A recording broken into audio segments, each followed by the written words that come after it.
Hello friends. आज जो हम चैप्टर कवर करने वाले हैं वो chapter number 5 of corporate law, that is acceptance of deposit by a company. तो पढ़ते हैं इसमें क्या होता है। सेक्शन कितने कवर होते हैं इसमें? 73 टू 76 वन बाय वन पढ़ते हैं हम। बट सेक्शन शुरू करने से पहले पहले हम मीनिंग बताते हैं कि मीनिंग ऑफ डिपॉजिट क्या है। डिपॉजिट क्या होता है? Any received by the way of deposit, loan, any other form. मतलब कोई भी पैसा एंटिटी तो डिपॉजिट के नाम से ले रही है या लोन के नाम से ले रही है या किसी और फॉर्म में ले रही है, उसको हम डिपॉजिट का नाम दे सकते हैं। बट कुछ ऐसी चीजें आरबीआई ने बताई हुई हैं जिनको हम डिपॉजिट कंसिडर नहीं करेंगे। अब टाइप ऑफ डिपॉजिट, दो तरह के डिपॉजिट होते हैं हमारे। पहला सिक्योर्ड डिपॉजिट, दूसरा अनसिक्योर्ड डिपॉजिट। सिक्योर्ड डिपॉजिट कौन से होते हैं? जो फुली सिक्योर्ड हो, 100% जो सिक्योर्ड हो उनको बोलेंगे सिक्योर्ड डिपॉजिट। और जो सिक्योर्ड ना हो या फिर पार्शली सिक्योर्ड, जैसे 50% सिक्योर्ड हो और 50% अनसिक्योर्ड हो, तो उसको हम टोटली अनसिक्योर्ड का नाम देंगे। Got it? अब जैसा मैंने आपको ऊपर बताया था कि आरबीआई ने कुछ बातें बताई हुई हैं जो डिपॉजिट में कंसिडर नहीं होगी। तो यहाँ पे हम पढ़ेंगे कि ऐसे कौन कौन से अमाउंट है जो डिपॉजिट कंसिडर नहीं होंगे। वन बाय वन याद करना है इसमें। Amount receive from CG, SG, local authority and any other source guaranteed by the CG and SG. अगर स्टेट गवर्नमेंट से पैसा आए, सेंट्रल से पैसा आए, लोकल अथॉरिटी से पैसा आए या किसी ऐसी बंदे से पैसा आए जिसका गारंटी स्टेट या सेंट्रल गवर्नमेंट ने दे रखा है, तो वहां पे उस अमाउंट को हम डिपॉजिट कंसिडर नहीं करेंगे। या तो कोई फॉरेन गवर्नमेंट से पैसा आ रहा है, फॉरेन बैंक से पैसा आ रहा है, फॉरेन सिटीजन से पैसा आ रहा है, फॉरेन बॉडी कॉर्पोरेट से पैसा आ रहा है, फॉरेन एक्सपोर्ट क्रेडिट एजेंसी से पैसा आ रहा है, या मल्टीलेटरल फाइनेंशियल इंस्टीट्यूशन से पैसा आ रहा है, तो इन सबको हम डिपॉजिट कंसिडर नहीं करेंगे। उसके बाद अगर मुझे किसी बैंकिंग कंपनी से पैसा आए, एसबीआई से पैसा आए, या किसी ऐसी बैंकिंग यूनिट से पैसा आए जो नोटिफाई कर रखी है, या फिर किसी कोऑपरेटिव बैंक से पैसा आए, तो उसको मैं डिपॉजिट कंसिडर नहीं करूंगा। या फिर मैंने लोन लिया है, कहां से लिया है? या तो किसी इंश्योरेंस कंपनी से, या किसी शेड्यूल बैंक से, या फिर किसी पीएफआई से, या फिर किसी रीजनल फाइनेंशियल इंस्टीट्यूशन से, तो वो भी डिपॉजिट कंसिडर नहीं किया जाएगा। मैंने किसी कॉमर्शियल पेपर इशू करके पैसा उठाया है, तो वो डिपॉजिट कंसिडर नहीं किया जाएगा। मैंने किसी और कंपनी से पैसा लिया है, तो वो भी डिपॉजिट नहीं माना जाएगा। अब काफी इंपॉर्टेंट है, ध्यान देना। अगर मुझे कोई अमाउंट एप्लीकेशन मनी से मिला है या फिर सिक्योरिटीज की अलॉटमेंट के लिए मुझे एडवांस मनी मिला है, तो सिक्योरिटीज 60 दिन के अंदर अंदर मुझे अप्लाई करनी पड़ेगी। 60 जिस दिन पैसा आया है उसके 60 दिन के अंदर अंदर मुझे उनको सिक्योरिटीज अलॉट करनी है। अदरवाइज अगले 15 दिनों में मुझे उसको सारा का सारा पैसा रिफंड करना पड़ेगा। और अगर 15 दिन के बाद मैंने पैसा रिफंड नहीं किया तो उसको डिपॉजिट ट्रीट कर लिया जाएगा। बट सर हम तो यही पढ़ रहे थे जो डिपॉजिट कंसिडर नहीं होगा। बिल्कुल वही पढ़ रहे हैं हम अभी भी। मतलब इसने ये बोला है जो एप्लीकेशन के लिए पैसा आया है, क्या वो डिपॉजिट कंसिडर करेंगे? हम नहीं, वो डिपॉजिट कंसिडर नहीं करेंगे। बट अगर वो रिफंड के लिए रिफंडेबल हो गया है, बट रिफंडेबल होने के बाद भी हमने उसको रिफंड नहीं किया है, तो हम उसको डिपॉजिट कंसिडर कर लेंगे। ओके। उसके बाद अगर कोई डायरेक्टर से पैसा आया है, कोई भी कंपनी के डायरेक्टर, पब्लिक कंपनी के डायरेक्टर से या फिर प्राइवेट कंपनी के डायरेक्टर से, या फिर डायरेक्टर के रिलेटिव से पैसा आया है, कौन से डायरेक्टर के रिलेटिव से? जो किसी प्राइवेट कंपनी का डायरेक्टर है उसके रिलेटिव से पैसा आया है, तो हम उसको डिपॉजिट कंसिडर बिल्कुल भी नहीं करेंगे। पर दो कंडीशन उसके लिए पॉसिबल होनी चाहिए। पहली क्या? डायरेक्टर या फिर डिक्लेरेशन ने, डायरेक्टर या फिर रिलेटिव ने एक डिक्लेरेशन दी हो कि वो जो अमाउंट उन्होंने रेंडर किया है वो कोई ऐसा अमाउंट नहीं है जो उन्होंने किसी और से एक्वायर किया था। मतलब वो अमाउंट उनका खुद का अमाउंट है जो वो आगे लैंड कर रहे हैं, और कंपनी ने वो अमाउंट बोर्ड रिपोर्ट में डिस्क्लोज कर दिया है। अगर ये दो सिचुएशन फुलफिल होती हैं तो हम कह देंगे कि जो डायरेक्टर से पैसा आया है वो हमारा डिपॉजिट नहीं है। या बॉन्ड्स और डिवेंचर से पैसा आए, पर 3 कैटेगरीज में डिवाइड किया हुआ है इसमें। कैसे? देखो, बॉन्ड्स और डिवेंचर से पैसा आया है, अगर बॉन्ड और डिवेंचर सिक्योर्ड हुए बट वो इंटेंजिबल एसेट पे सिक्योर्ड नहीं होने चाहिए, टेंजिबल पे होने चाहिए, और अमाउंट सिक्योरिटी से ज्यादा ना हो, तो हम उसको डिपॉजिट कंसिडर नहीं करेंगे। इन शॉर्ट, अगर सिक्योर्ड डिवेंचर से पैसा आया है तो हम उसको डिपॉजिट कंसिडर नहीं करेंगे। अगर बॉन्ड्स हमारे कंपल्सरी कन्वर्टेबल इनटू शेयर्स हैं और वो 10 साल के अंदर अंदर कन्वर्ट हो रहे हैं, तो उसको भी हम डिपॉजिट कंसिडर नहीं करेंगे।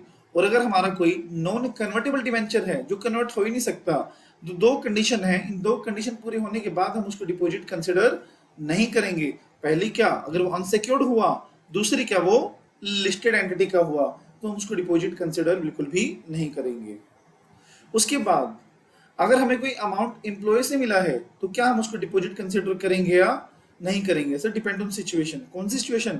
अगर अमाउंट एनुअल सैलरी से ज्यादा नहीं है और नॉन इंटरेस्ट बियरिंग डिपॉजिट्स हैं, मतलब ब्याज नहीं है उन पे, तो हम उसको डिपॉजिट कंसिडर बिल्कुल भी नहीं करेंगे।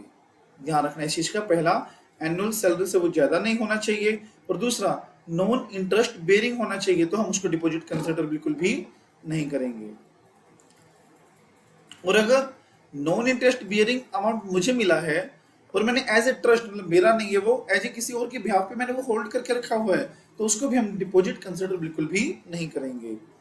उसके बाद मुझे in the course of business कोई भी एडवांस मनी मिला है, या तो गुड्स और सर्विसेज के लिए, या किसी इमूवेबल प्रॉपर्टी के लिए कोई एडवांस मिला है, या सिक्योरिटी डिपॉजिट मिला है, किसी कैपिटल गुड के लिए पैसा मिला है, किसी फ्यूचर सर्विसेज के लिए पैसा मिला है, तो मुझे वो पैसा 365 दिन के अंदर अंदर एडजस्ट करना पड़ेगा।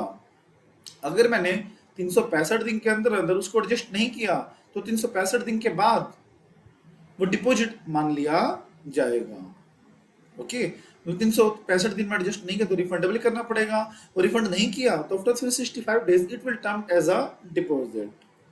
अब अगर प्रमोटर से पैसा आया है तो हम उसको भी डिपॉजिट ट्रीट नहीं करेंगे, बट 3 कंडीशन पूरी होनी चाहिए कि प्रमोटर से आया हुआ पैसा कब हम डिपॉजिट नहीं मानेंगे। सबसे पहला, अगर वो अनसिक्योर्ड है। दूसरा, या तो बैंक और फाइनेंशियल इंस्टीट्यूशन ने स्टिपुलेशन लगाई हो कोई, तो वो पैसा दिया हो, या फिर प्रमोटर ने पैसा दिया हो, रिलेटिव ने पैसा दिया हो, और जब तक रिपेमेंट नहीं हो जाती लोन की तब तक वो डिपॉजिट कंसिडर नहीं किया जाएगा। लेट्स से जो मार्जिन मनी की रिक्वायरमेंट थी बैंक की वो 25% थी, अब 25% अमाउंट नहीं है अकाउंट में, तो बैंक स्टिपुलेशन डालेगी प्रमोटर पे कि आप इतना पैसा जमा करवाओ कंपनी के बिहाफ पे, और उन्होंने जितना पैसा जमा करवाया है वो डिपॉजिट कंसिडर नहीं किया जाएगा। सिंपल सी बात है, और वो अनसिक्योर्ड लोन होना चाहिए। निधि कंपनी ने पैसा रिसीव किया तो डिपॉजिट नहीं माना जाएगा। चिट फंड से कोई पैसा आया है वो भी नहीं, कलेक्टिव इन्वेस्टमेंट स्कीम्स के कोई पैसा आया है तो वो भी डिपॉजिट नहीं माना जाएगा। अगर स्टार्टअप से पैसा आया है, बात सुनो, स्टार्टअप से पैसा आया नहीं है, मैं रिपीटिंग अगेन, स्टार्टअप कंपनीज को पैसा आया है कितना, 25 लाख या उससे ज्यादा, इन्हें सिंगल ट्रेंच और 10 साल के अंदर अंदर कन्वर्ट होना है, तो ये तीनों कंडीशन अगर फुलफिल हो रही हैं तो माना जाएगा कि वो डिपॉजिट नहीं है। पहला क्या, 25 जो पर अमाउंट है उसका वो 25 लाख या उससे ज्यादा होना चाहिए। दूसरा, सिंगल ट्रेंच होना चाहिए, मतलब एक साथ 25 लाख या ज्यादा आना चाहिए, मतलब लोड्स में नहीं आना चाहिए, एक पेमेंट आनी चाहिए 25 लाख और मोर की, और वो कन्वर्टेबल होना चाहिए विद इन 10 ईयर्स, बस, तो हम डिपॉजिट कंसिडर नहीं करेंगे। और अमाउंट कंपनी को रिसीव हुआ है किसी ऑल्टरनेटिव इन्वेस्टमेंट फंड से, किसी डोमेस्टिक वेंचर कैपिटल फंड से, किसी इंफ्रास्ट्रक्चर इन्वेस्टमेंट फंड से, किसी रियल एस्टेट इन्वेस्टमेंट ट्रस्ट से, या किसी म्यूचुअल फंड से, तो भी हम उसको डिपॉजिट कंसिडर बिल्कुल भी नहीं करेंगे। और कोई भी पर्सन जो कंपनी को पैसा दे रहा है उसको हम बोलेंगे डिपॉजिटर। ओके, उसके बाद who is eligible company. Eligible company कौन होती है? पहली बात ये, एलिजिबल कंपनी वो कंपनी होती है जो पब्लिक से डिपॉजिट एक्सेप्ट कर सकती है। तो उसको एलिजिबल होने के लिए क्या क्या कंडीशन पूरी करनी पड़ेगी? पहला, वो पब्लिक कंपनी होनी चाहिए। दूसरा, उसकी नेटवर्थ 100 करोड़ या उससे ज्यादा होनी चाहिए, या फिर टर्नओवर 500 करोड़ या उससे ज्यादा होनी चाहिए। उसने पब्लिक से पैसा उठाने के लिए जनरल मीटिंग में स्पेशल रेजोल्यूशन फाइल कर लिया हो, पास कर लिया हो, और आरओसी को फाइल कर दिया हो। और अगर जो डिपॉजिट का अमाउंट है वो 180 की लिमिट के विद इन है, उसके अंदर है, तो ओआर से भी काम चल जाएगा, एसआर पास करने की जरूरत नहीं है। तो अगर ये बेसिक 3 रिक्वायरमेंट पूरी हो रही है तो उसको बोल सकते हैं that the company is an eligible company and he is eligible to accept the deposit from the public. अब उसके बाद क्या है, प्रोहिबिटेड प्रोविजंस, मतलब इन कंपनीज के ऊपर कोई भी डिपॉजिट के प्रोविजन अप्लाई नहीं होते। पहली कंपनी कौन सी? बैंकिंग कंपनी, दूसरी एनबीएफसी कंपनी, तीसरा HFC company and four other companies as prescribe by the central government. तो इन चार कंपनीज पर, चार तरह की कंपनीज पर डिपॉजिट के प्रोविजन अप्लाई नहीं होते। बस ये बात थी हमारी। अब 73(2) क्या है? Acceptance of deposit from members. क्या मेंबर से डिपॉजिट एक्सेप्ट कर सकता हूं मैं? बिल्कुल कर सकता हूं, बट उसके लिए हमारे कंडीशंस क्या होनी चाहिए? पहले मुझे जनरल मीटिंग में रिजोल्यूशन पास कर दिया हो। दूसरा, मेंबर्स को मुझे एक सर्कुलर इश्यू करना, लाइक दैट प्रोस्पेक्टस इश्यू करना है डीपीटी 1 में। उसके अंदर क्या जाएगा? फाइनेंशियल पोजीशन कैसी है कंपनी की, क्रेडिट रेटिंग कैसी है, और नंबर ऑफ डिपॉजिटर्स कितने हैं। तो ये सारी चीज मिला के डीपीटी 1 में मुझे मेंबर्स को फाइल करनी है, और साथ में एक इंग्लिश में और एक वर्नाकुलर न्यूज़पेपर में पब्लिश करना पड़ेगा। उसके बाद जैसे प्रोस्पेक्टस में अप्लाई होता है वैसे इसमें कि जो सर्कुलर है, सर्कुलर के अंदर एक सर्टिफिकेट भी जुड़ के जाएगा। जो सर्टिफिकेट कौन देगा? एक कंपनी और एक, जस्ट अ सेकेंड, एक कंपनी देगी और एक ऑडिटर देगा। क्या देंगे वो उसमें? जो सर्टिफिकेट कंपनी देगी या ऑडिटर देगा, क्या देंगे वो? कि कंपनी ने कोई भी रीपेमेंट ऑफ डिपॉजिट में डिफॉल्ट नहीं किया है, और अगर डिफॉल्ट किया भी है तो मैंने वो गुड कर सही कर दिया है, और सही किए हुए 5 साल लैप्स हो गए हैं, तो मैं डिपॉजिट एक्सेप्ट कर सकता हूं, अदरवाइज मैं एक्सेप्ट नहीं कर सकता हूं। After that, validity of circular. Circular कब तक वैलिड रहेगा? Up to 6 month of the closure of financial year और date of AGM whichever is earlier. मतलब जब मैंने सर्कुलर इशू किया वहां से 6 महीने, या फिर अगर एजीएम पहले हो गई तो एजीएम की डेट तक वो वैलिड रहेगा बस। और सर्कुलर जो मैंने इशू किया है पब्लिक को, वो 30 दिन के अंदर अंदर मुझे आरओसी को भी सेंड करना पड़ेगा। अब उसके बाद है, अलग क्वेश्चन आ सकता है इस पे, डीआरआर क्या होता है? Deposit repayment reserve. मतलब अगले साल उसको जितना भी पैसा, या फिर अपकमिंग ईयर में जितना भी पैसा उसको डिपॉजिट का रीपे करना है, उसका 20% अमाउंट उसको 30 अप्रैल से पहले डीआरआर अकाउंट में ट्रांसफर करना पड़ेगा। देखो जैसे अभी अप्रैल चल रहा है, तो इस अपकमिंग ईयर में जितना भी पैसा मुझे रीपे करना पड़ेगा 30 अप्रैल से पहले पहले उसका 20% मुझे एक अलग अकाउंट बनाना पड़ेगा, जिसको बोलते हैं रीपेमेंट रिजर्व अकाउंट। तो वहां पे ट्रांसफर करना पड़ेगा, और ये यूज का होएगा for the repayment of deposits. उसके बाद सेक्शन 73 नोट अप्लाई टू। अभी 73 सेक्शन है वो कौन कौन सी प्राइवेट कंपनीज पर अप्लाई नहीं होता? पहला, कौन कौन सी प्राइवेट कंपनीज पर अप्लाई नहीं होता? पहला हमारा है, अगर वो मेंबर से डिपॉजिट एक्सेप्ट कर रहे हैं not exceeding 100% of paid up share capital, free reserve and security premium account. अगर 100% तक पैसा वो मेंबर से एक्सेप्ट कर रहे हैं तो फिर उनको कोई भी रिक्वायरमेंट सेक्शन 3 की 73 की फॉलो करने की रिक्वायरमेंट नहीं है। दूसरा, अगर प्राइवेट कंपनी स्टार्टअप है और अभी स्टार्टअप हुए 5 साल हुए नहीं है, तो फर्स्ट 5 ईयर्स तक कोई भी डिपॉजिट के प्रोविजन उसके ऊपर अप्लाई नहीं होंगे।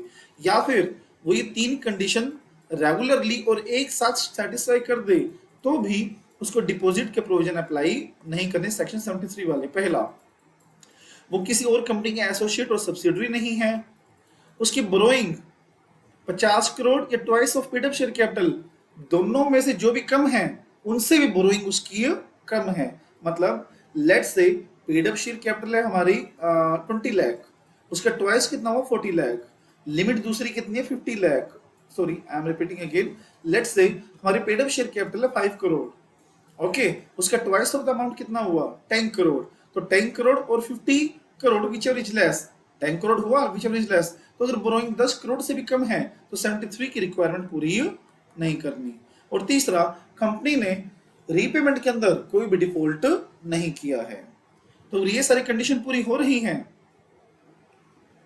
तो 73 सब सेक्शन 2 की कोई भी रिक्वायरमेंट उसको पूरी करने की जरूरत नहीं है।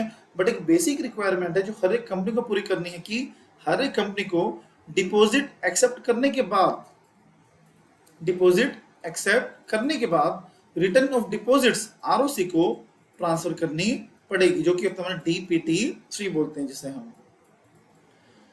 सिक्योरिटीज मैंने आपको बताया था, अगर फुली सिक्योर्ड कब बोला जाएगा? सॉरी, सिक्योरिटीज सिक्योर्ड कब बोले जाएंगे? जब वो फुली सिक्योर्ड होंगी, और जब वो पार्शली सिक्योर्ड होंगी तो उसको अनसिक्योर्ड ही माना जाएगा। ओके, और सिक्योरिटी है तो रजिस्ट्रेशन ऑफ चार्ज के प्रोविजन भी हमें फॉलो करने पड़ेंगे। टेन्योर, ध्यान देना, कितने टाइम तक हम डिपॉजिट एक्सेप्ट कर सकते हैं? Minimum 6 month, maximum 36 month. मतलब कम से कम 6 महीने का टर्नओवर उनका होना चाहिए और ज्यादा से ज्यादा 36 मंथ का हो सकता है। 6 महीने से कम नहीं हो सकते, 36 महीनों से ज्यादा के नहीं हो सकते, और रीपेमेंट ऑफ डिमांड भी नहीं हो सकते।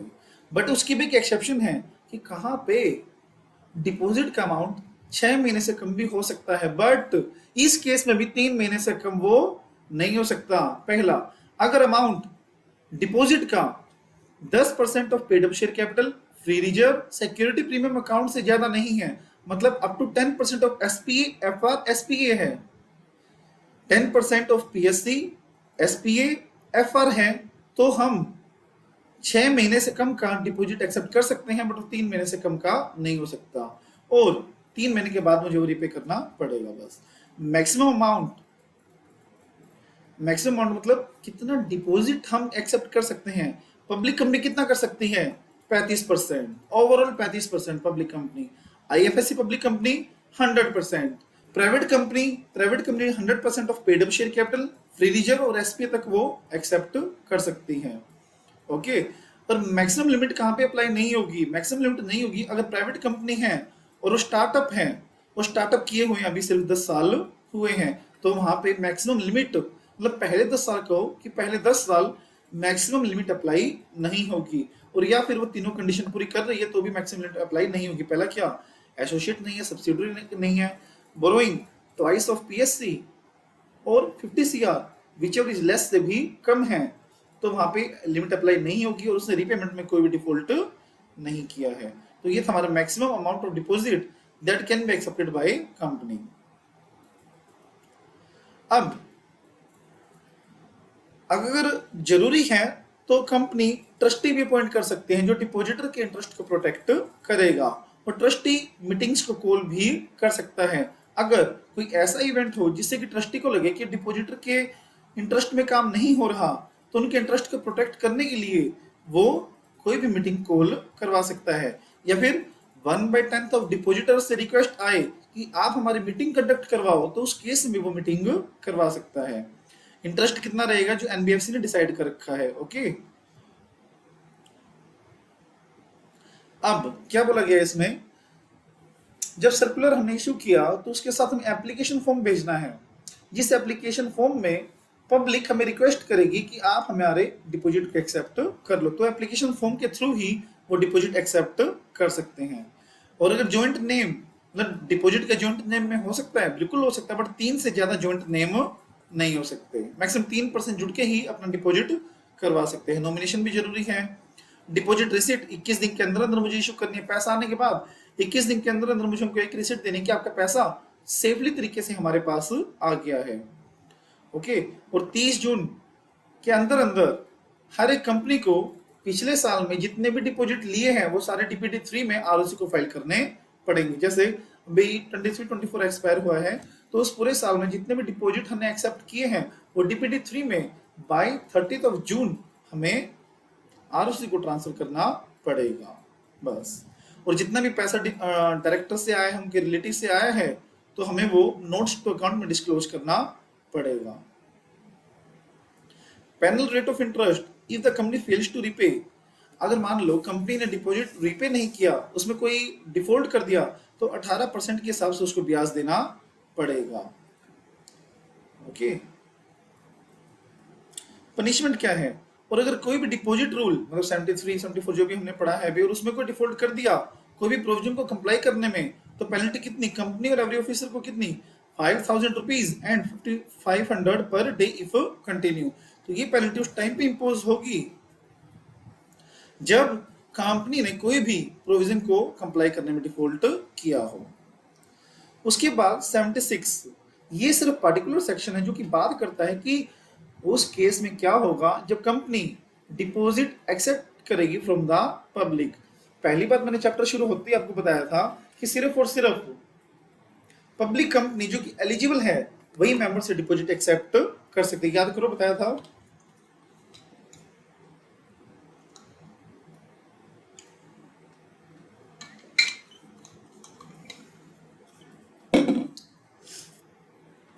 तो सिर्फ एलिजिबल कंपनी ही डिपॉजिट एक्सेप्ट कर सकती है।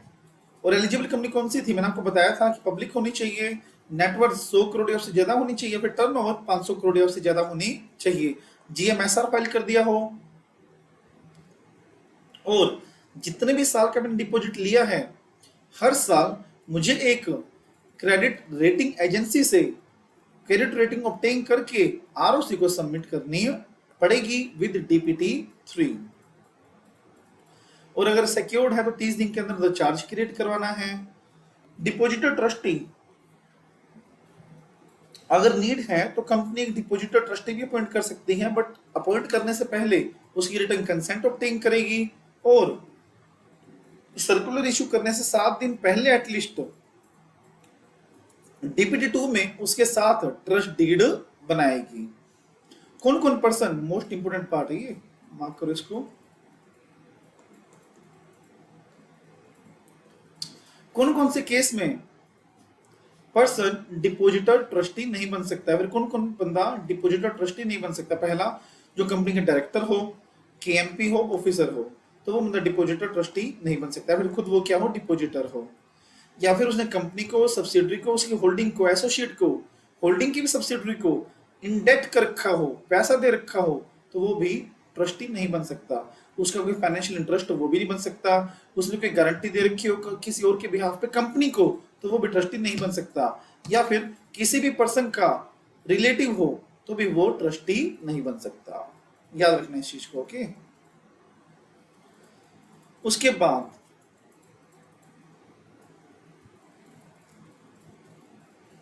ट्रस्टी एक बार अपॉइंट हो गया तो हम लोग उसको रिमूव नहीं कर सकते, बट अगर रिमूव करना है तो हमें सारे के सारे डायरेक्टर्स की कंसेंट चाहिए। अगर इंडिपेंडेंट डायरेक्टर है तो वो मीटिंग में प्रेजेंट होना चाहिए।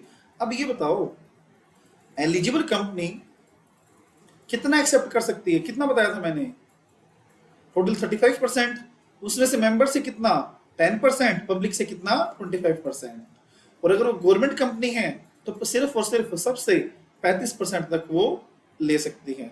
बाकी circular, filing, validity, DRR, tenure सारा कुछ सेम है as above 74 section, okay.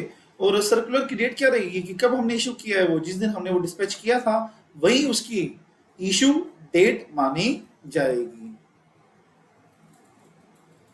Okay. और हर एक कंपनी को अपने रजिस्टर्ड ऑफिस में एक रजिस्टर बना के रखना पड़ेगा। उस रजिस्टर में क्या क्या चीज आएगी वो देखो। पहले डिपॉजिटर का नाम, उसका एड्रेस, उसका पैन नंबर, नॉमिनी का नाम, रिसिप्ट नंबर क्या जो किस दिन में इशू करी थी, अमाउंट ऑफ डिपॉजिट कितना है, इंटरेस्ट वगैरह की सिचुएशन क्या है, ये सब हमें रजिस्टर में मेंटेन करना पड़ेगा। और एंट्री 7 दिन के अंदर अंदर डालनी पड़ेगी। मतलब जिस दिन हमने उनको रिसिप्ट दी वो 21 दिन वाला कि रिसिप्ट पैसा लिया, उसके 21 दिन के अंदर अंदर हमें उसको रिसिप्ट इशू करनी है। तो जिस दिन रिसिप्ट इशू की उसके 7 दिन के अंदर अंदर मुझे रजिस्टर में एंट्रीज मेंटेन करके रखनी है, और उसको रजिस्टर को 8 साल तक मेंटेन करके रखना पड़ेगा। मतलब जिस दिन एंट्री हुई है उसके 8 साल तक मुझे उसको प्रिजर्व करके अपने पास रखना है। प्रीमेच्योर रिपेमेंट वैसे तो अलाउड नहीं है बिलो आफ्टर, सुनो, 6 महीने के बाद और 3 साल से पहले कोई भी प्रीमेच्योर नहीं करवा सकता, बट अगर करवाना है तो 1% के हिसाब से इंटरेस्ट रेट में रिडक्शन हो जाएगा। और अगर 1% पर ईयर का है यहाँ पे ये, और अगर मान लो 2 साल 8 महीने बाद वो मैच्योर करवाना चाह रहा है, टाइम था लेट्स से 3 साल का, तो प्रीमेच्योर तो वो है, लेट्स 9% के हिसाब से ब्याज था। अब सर ना तो 3 साल पूरे हैं ना यहाँ पे 2 साल हैं, तो यहाँ पे 3% लेंगे, प्रोपोर्शनेट लेंगे। बताओ, यहाँ पे हम लेंगे 3%। क्यों? वो इसीलिए 1% पर ईयर का होता है। तो अगर मान लो कोई भी ईयर 6 महीने से ऊपर का है तो हम उसको 1 साल मान लेंगे। तो 2.8 ईयर है तो उसको हम 2.9, उसको हम 3 साल मानेंगे। ठीक है, 1% पर तो 3% के हिसाब से वो रिड्यूस हो जाएगा। बट कब reduction of interest rate applicable नहीं होगा? या तो कंपनी खुद ही उनको पैसा वापस दे रही है, मांग नहीं रहे वो खुद ही पैसा वापस दे रही है, तो लिमिट में रिड्यूस नहीं होगा। या फिर वार का रिस्क हो रहा है या नेवल मिलिट्री का है, तो उनकी फैमिलीज को वो पैसा रिपे कर सकते हैं। और अगर पर्सन प्री मैच्योर कराना चाह रहा है, प्री मैच्योर वो क्यों कराना चाह रहा है? जस्ट बिकॉज उसको हायर रेट ऑफ इंटरेस्ट चाहिए, उसको हायर रेट ऑफ इंटरेस्ट चाहिए, इसलिए बस वो प्री मैच्योर करवाना चाह रहा है। ओके, तो वो कर सकता है, but remaining period new period से ज्यादा होना चाहिए। सर जैसे समझाओ, मान लो 3 साल का हमारा डिपॉजिट था और 2 साल बाद वो प्रीमेच्योर करवा के उसको रिन्यू करवाना चाह रहा है। तो आप इसमें ये देखो कि अगर नया डिपॉजिट का टर्म दो नोट सॉरी अब 3 साल का टाइम था, 2 साल उसके एक्सपायर हो चुके हैं, बचा कितना है? 1 साल। ठीक है, अगर नया जो टर्म आएगी, नया जो डिपॉजिट इश्यू होगा, वो अगर रिमेनिंग पीरियड से ज्यादा का है तो वो रिन्यू कर सकते हैं, अदरवाइज वो रिन्यू नहीं करेंगे। बस रिटर्न वगैरह के सारे प्रोविजन सेम हैं। अगर कंपनी ने कोई भी 76 में इशू किया है या फिर डिफॉल्ट किया है पब्लिक से पैसा उठाने में, तो कितनी पेनल्टी कंपनी के ऊपर? कितनी? 1 करोड़ और twice of deposit accepted which ever is lower. But 10 crore तक वो एक्सटेंड हो सकती है। ऑफिसर के ऊपर कितना? इम्प्रिजनमेंट कितनी? Extend to 7 years. और फाइन कितना? 25 लाख टू 2 करोड़। अगर विलफुली किया तो 447 में भी वो लाइबल हो जाएंगे। उसके बाद payment of deposit accepted before the commencement of companies act 2013। यहाँ पे क्या बात बोला गया है? In case any deposit accepted before 1st of April 2014 need to file a statement to ROC within 3 months of commencement of due dates, commencement और due date, repay within 3 year of commencement। देखो क्या है यहाँ पे, अगर कोई company ने 1/4/2014 से पहले डिपॉजिट एक्सेप्ट किया हुआ था, तो 1/4/14 आने के बाद उसको 3 महीने के अंदर अंदर आरओसी को एक स्टेटमेंट फाइल करनी पड़ेगी कि हमारे डिपॉजिट की लिस्ट ये है, और 3 साल के अंदर अंदर 1st of April 14 के 3 साल के अंदर अंदर हमें वो रीपे करना पड़ेगा। ये कंपनी के वो है, क्या नाम है, रिक्वायरमेंट है। और अगर ऐसा नहीं किया, मतलब 1/4/14 आने के 3 महीने के अंदर अंदर स्टेटमेंट फाइल नहीं करी, तो क्या पेनल्टी इंपोज होगी कंपनी के ऊपर? Minimum 1 CR, maximum 10 CR। Obviously default के ऊपर इम्प्रिजनमेंट कितनी? 7 साल, और फाइन मिनिमम 25 लाख और मैक्सिमम 2 करोड़, या फिर दोनों भी इंपोज हो सकते हैं। तो ये था हमारा चैप्टर डिपॉजिट। कोई डाउट हो तो टेलीग्राम आप कर सकते हो। Thank you and have a nice day. Bye bye.